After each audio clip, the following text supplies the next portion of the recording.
Dans la Gens au chapitre 17. Il y a un mystre merveilleux. Ce mystre, aujourd'hui le frère Haber veut l'expliquer. Auparavant le frère Ibert ne le comprenait pas non plus promptement. Mais il le comprenait de façon générale. Maintenant, il dit que l'explication est plus claire.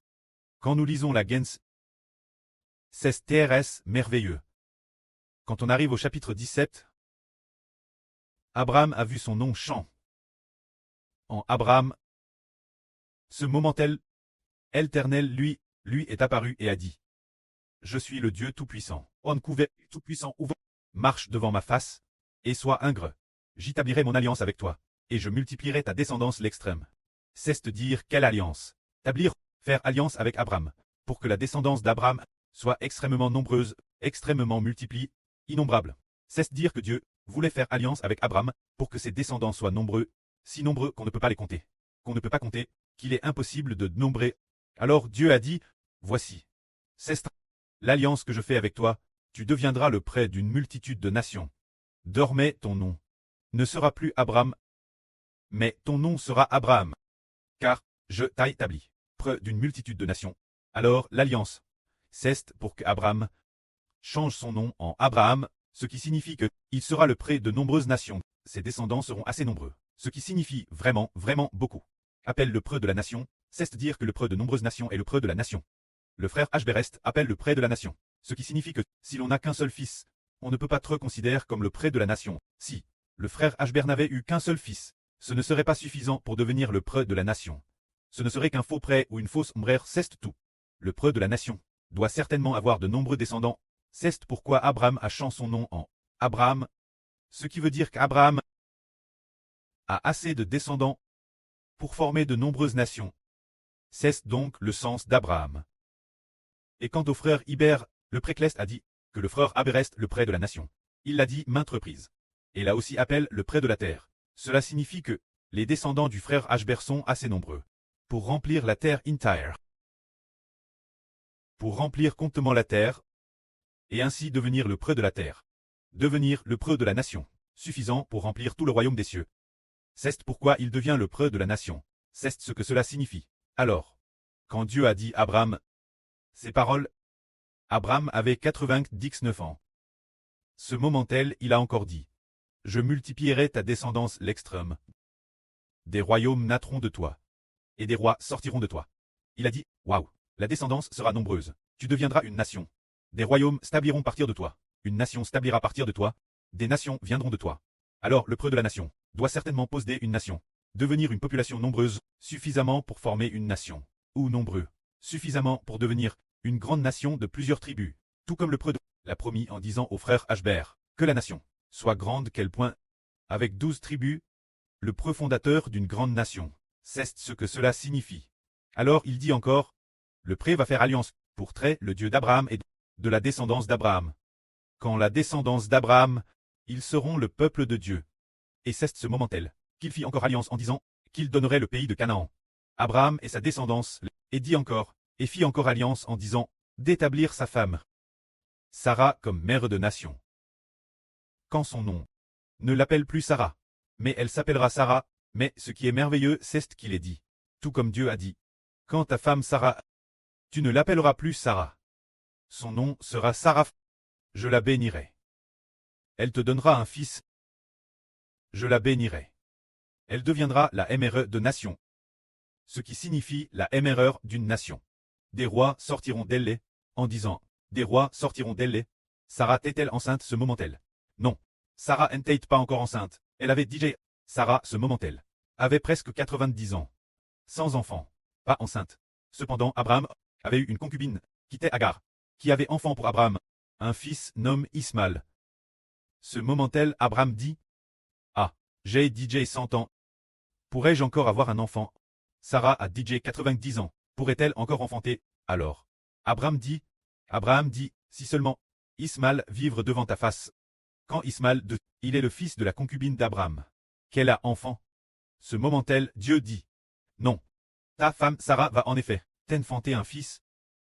Tu l'appelleras Isaac. Avec Isaac et sa descendance, j'appliquerai mon alliance. Pour toujours. Quand Ismaël de je taille aussi exauce, il sera féconde, il engendrera 12 princes. Et je ferai de lui une grande nation. Alors Abraham seulement, qui n'aura un fils que l'année prochaine. Abraham aura un fils l'année prochaine. Nomme Isaac, comment deviendra-t-il le preux de nation? Comment en enfantant un seul fils, devient-il le près d'une nation? Nous ne comprenons pas. Ce moment-tel, le frère Eshber disait qu'il enfante un fils et devient le près d'une nation. Comment cela se fait-il? Comment en enfantant un fils, Sarah devient-elle la mère d'une nation? En réalité, Isaac qui vaut une nation. Aux yeux de Dieu, Isaac est comme une nation. De la même manière, la femme dans l'Apocalypse. Elle représente la femme qui a enfant un fils. Ce fils, la dame, signifie les enfants d'une nation. Comment se fait-il qu'un fils soit les enfants d'une nation, tout comme Abraham? L'année prochaine, il aura un fils. Ce n'est que l'année prochaine qu'il aura un fils, et deviendra le près d'une nation. Se pourrait-il que Isaac devienne une nation l'avenir? Plus tard en effet, le fils N d'Abraham, Isaac devait devenir une nation l'avenir. Jacob le fils d'Isaac, quand Jacob eut de nombreux descendants, finalement, plus nombreux que la population de l'Égypte, et est ainsi vraiment devenu une nation, ainsi un fils représente une nation. C'est pourquoi un fils représente une nation. Rebecca, la femme d'Isaac, également donne naissance des jumeaux. Parmi les jumeaux, dans le ventre de leur mère, ces deux fils, Sa et Jacob, ne représentaient-ils pas deux nations?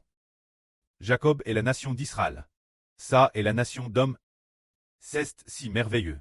Ah, pourquoi? Les fils NS de Rebecca ont obtenu deux nations. Seulement, ce sont deux nations ennemies. L'une est le royaume de Dieu. L'autre préfigure peut-être le royaume de Satan ou quelque chose du genre. C'est très merveilleux. Qu'il y ait en fait un tel enseignement. En fait, dans le ventre, deux fils sont devenus deux nations. C'est parce que Dieu l'a prédestiné ainsi. Cela ne veut pas dire que tout le monde devient une nation en donnant naissance à un fils. C'est dire, par exemple, beaucoup de gens ont aussi eu des fils, mais n'ont pas fait des nations. Les fils et les descendants ne deviennent pas des nations. Mais la femme d'Abraham, le fils N de Sarah, devait devenir une nation. De la même manière, dans l'Apocalypse 2, cette femme a enfant un fils. Ce fils représente les enfants d'une nation. Alors pour nous en 2024, c'est justement Thérèse merveilleux.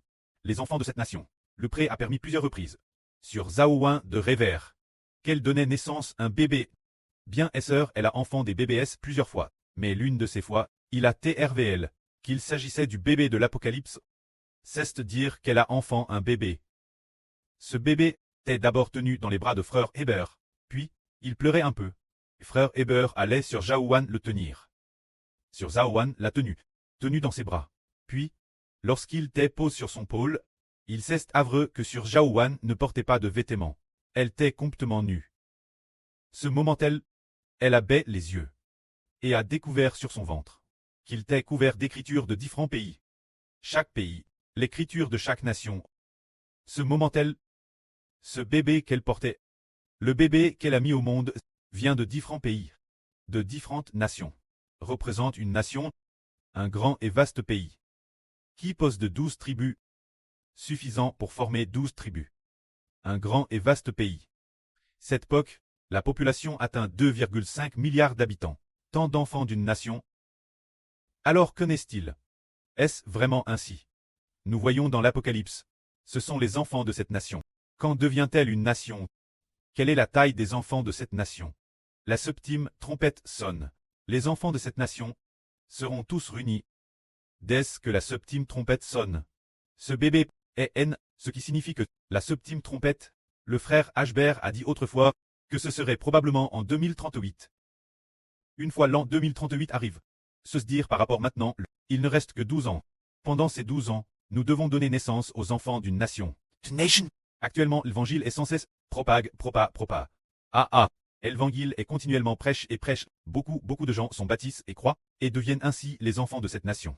Puis jusqu'en 2038, dans l'Apocalypse, dès que la septième trompette sonne, les enfants d'une nation apparaîtront.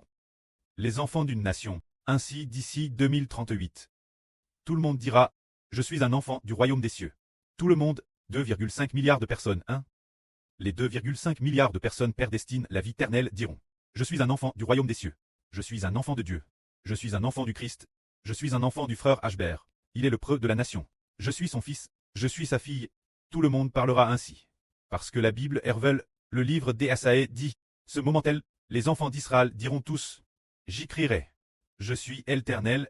D'autres crieront, c'est sous le nom de Jacob, que je me nomme je suis. Je m'appelle Jacob. Je m'appelle Israël. Ce Jacob et cet Israël symbolise le frère Hbert. Je suis l'Éternel, se dire. Je suis Dieu. C'est ce que cela veut dire. Ainsi, d'ici l'an 2038, le peuple d'une nation apparaîtra, cause du peuple de cette nation, des enfants d'une nation, qui sont apparus, la bête discorne, s'opposera directement au frère Hbert ainsi qu'aux enfants du frère Hbert. Mais la bête discorne, au début, elle ne s'opposait pas nous. La bête discorne cesse, la Russie divise puis allie. Au début, la Russie ne cesse pas trop, oppose au peuple de Dieu. Parce que ce moment-là, le peuple de Dieu, ne suffisait pas à former une nation. La Russie actuelle n'est pas suffisante pour. Nous ne sommes pas suffisants pour devenir une nation, avec une faible population, de seulement quelques dizaines de personnes. Alors est-ce pour cela que, oui, la septième tête de la BPT, cette tête est 10 cornes. Quand la septième tête, elle ne cesse pas encore manifeste, pour attaquer le peuple de Dieu, mais quand on en vient au huitième, se dire en devenant la BT 10 cornes, quand la Russie deviendra la bête 10 cornes, on s'aperçoit que la cible de l'attaque de la Russie n'est DJ plus le roi du Sud. L'avenir, la Russie se divisera en roi du Sud et roi du Nord. Elle se divisera également en plusieurs petits pays. Alors, l'avenir, le roi du Nord attaquera de nombreux pays. Il attaquera la Russie après sa division. Parmi la dizaine de pays, il en détruira encore 3. Ayant détruit 3 pays, après cela, il ne restera plus que 10 pays. Ce moment-là, par la suite, il attaquera aussi constamment le roi du Sud. Plus tard, quand l'Israël spirituel deviendra une nation, une immense nation, eh bien, c'est parce que nous devenons une immense nation que la Russie s'alliera. Avant que nous ne devenions une nation, la Russie se divisera, elle va se diviser terrestre bientôt. Se diviser et se diviser encore. Et puis, ils s'affronteront entre eux, en particulier le roi du Sud, qui attaquera le roi du Nord, ils se battront dans tous les sens. Dans tous les sens. Et plus tard, ils réaliseront soudain qu'ils se sont trompés. Que leur ennemi, n'est-ce pas le roi du Sud ni le roi du Nord. Qu'ils ne devraient pas être ennemis. Qu'ils doivent s'allier. De plus, ils allieront de nombreux pays. Et puis, ils attaqueront nouveau de nombreux pays. Ce moment-là, de nombreux pays se seront soumis. Toutes les nations de la terre se seront soumises. Au royaume de la bête d'Icorne, eh bien, quant au royaume de la bête d'Icorne, il ne manque que ce seul pays, qui ne cesse pas soumis eux, mais qui se dresse plus en ennemi contre eux. Se dire le royaume de l'Israël spirituel, qui est l'ennemi du royaume de la bête d'Icorne. Car le royaume de la bête d'Icorne, attaquant de nombreux pays, toutes les nations se sont soumises au royaume de la bête et d'Icorne. Se soumettant, la Russie divise puis allie, faite de fer et d'argile. Mais, il y a un seul pays qui ne se soumettra pas, madame, juste la mort. Peu importe comment ils attaquent et persécutent, pour qu'ils acceptent la marque de la bête, ils refusent de l'accepter. Tous les habitants du monde entier. Toutes les nations et tous les peuples ont accepté la marque de la BTE. Tous sont passés sous l'autorité de la BTE d'Icorne. La bête d'Icorne a le pouvoir de régner sur chaque nation, tribu, peuple et langue. De régner sur les peuples de Chine, des États-Unis, de Russie et de toutes les nations. Tous sont gouvernés par le royaume de la bête d'Icorne. Mais un seul royaume n'est pas sous sa domination, et ne le veut pas, et ne peuvent pas non plus accepter leur marque de la BTE. Se dire l'Israël spirituel. Ainsi, le royaume de la BT d'Icorne, il a DJ attaque toutes les nations, qui lui sont toutes soumises, mais seul l'Israël spirituel ne cesse pas soumis. Alors l'Israël spirituel a été attaqué par le royaume de la BT d'Icorne. Attaque continuellement, attaque jusqu'à la fin de la grande tribulation. Bon, Dieu a commencé à rendre justice l'Israël spirituel. Ainsi, nous sommes tous ressuscités au ciel. Le Précleste a détruit le royaume de la BT d'Icorne, et a aussi détruit toutes les nations et tous les peuples de la terre. C'est le mystre de la vie. Que la gloire soit auprès et au Seigneur. Amen.